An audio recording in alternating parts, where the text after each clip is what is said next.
Hey, Saichikors.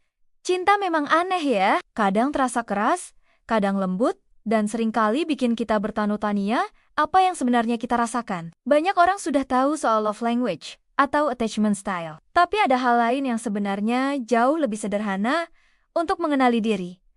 Cara kamu mencintai, core love style kamu. Cara kamu mendekat, menunjukkan perhatian, dan juga cara kamu menjaga hati supaya tetap aman. Waktu aku belajar tentang teori cintanya Gottman, rasanya seperti menemukan puzzle yang hilang. Ternyata, aku tipe yang cukup berhati-hati soal hubungan. Bukan karena tidak mau dekat, tapi karena butuh waktu buat bener-bener percaya. Dan dari situ aku belajar berhenti menyalahkan diri sendiri ketika butuh ruang untuk bernapas. Ternyata bukan kelemahan, cuma cara berbeda dalam membangun keintiman. Video ini bukan tentang mengkotakkan kamu, justru sebaliknya. Untuk menunjukkan kalau tidak semua orang mencintai dengan cara yang sama, dan itu wajar. Mungkin kamu nanti bakal merasa hasilnya campuran, dan itu juga normal. Yang penting adalah gaya dominanmu, yang sering muncul dalam situasi nyata.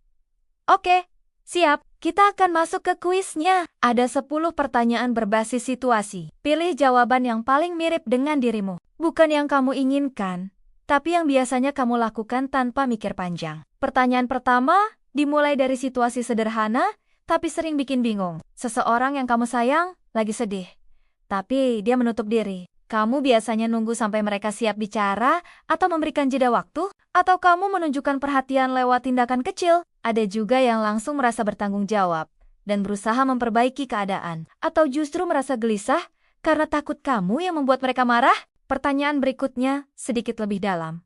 Saat kamu mulai jatuh cinta, ekspresi pertamamu biasanya muncul lewat kata-kata jujur, lewat bantuan kecil yang kamu lakukan tanpa diminta, lewat perasaan yang terlalu cepat terikat, atau justru lewat sikap menarik diri karena kedekatan terasa menegangkan. Saat kamu kelelahan secara emosional, apa yang paling kamu inginkan dari pasanganmu? Apakah kamu lebih membutuhkan suara yang menenangkan, sentuhan fisik yang membuatmu merasa dekat, atau lebih suka seseorang yang bisa memahami kondisimu tanpa penjelasan panjang? Ada juga yang merasa lebih nyaman ketika dikasih ruang, tapi tetap tahu bahwa mereka ada buatmu. Ketika seseorang menyampaikan batasan, reaksimu juga menjadi petunjuk besar. Ada yang menghargai batasan itu, meski ada sedikit rasa ngilu di hati. Ada juga yang mencoba membantu lewat cara lain. Ada yang langsung panik dan mengira batasan itu sama dengan penolakan, dan ada yang justru merasa lega karena jarak memberi rasa aman. Ada yang memilih jujur dan menyampaikan perasaan, ada yang memaklumi sambil menyimpan sedikit kecewa, ada yang langsung merasa dirinya yang salah, atau memilih diam karena takut memicu konflik.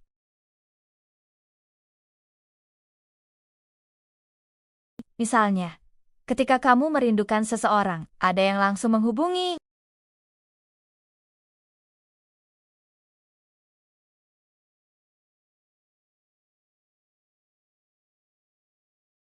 Situasi lain, saat pasanganmu merasa kasih sayangmu berkurang.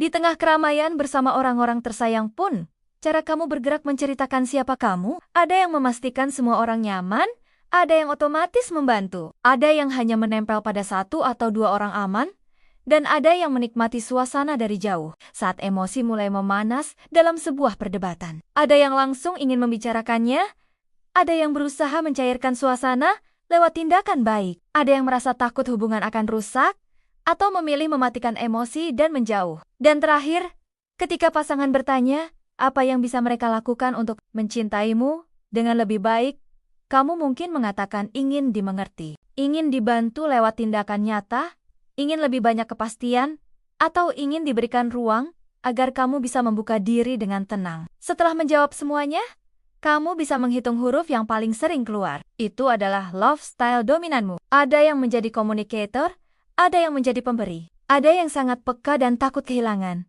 dan ada yang menjaga jarak karena butuh waktu untuk benar-benar merasa aman. Kalau kamu tipe komunikator, kamu mencintai lewat kata-kata dan kejujuran. Kamu orang yang membuat hubungan terasa hidup lewat percakapan yang dalam. Orang lain merasa dilihat saat berbicara denganmu, tapi ada waktunya kamu merasa kecewa ketika orang lain tidak bisa seterbuka kamu. Keheningan kadang terasa seperti dingin yang menusuk. Kalau kamu tipe pemberi, cintamu terlihat lewat tindakan. Kamu hadir dengan cara yang konkret, kamu mendukung, membantu, dan mempermudah hidup orang-orang yang kamu sayangi. Tapi seringkali kamu lupa mengisi ulang energimu sendiri. Orang mungkin tidak sadar betapa besar tenaga yang kamu keluarkan. Kalau kamu tipe pleaser, hatimu bekerja lebih cepat dari pikiranmu. Kamu sensitif terhadap perubahan perasaan orang lain. Kamu ingin mereka merasa aman. Kedekatan bagimu seperti napas, tapi di sisi lain, kamu mudah terseret ke dalam kecemasan dan membebani diri sendiri ketika merasa tidak cukup. Kalau kamu tipe guarded, cintamu pelan tapi stabil.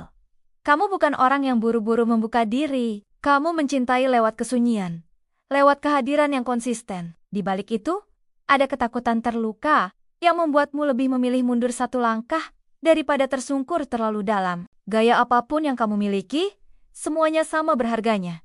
Tidak ada yang paling benar.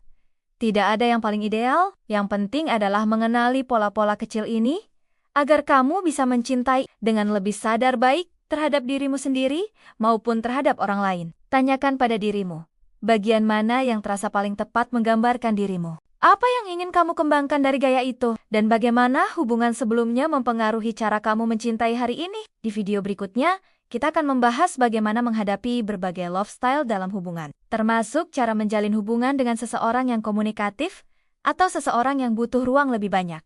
Terima kasih sudah menonton. Tetap ingin tahu, tetap tumbuh, dan tetap sayang sama diri sendiri.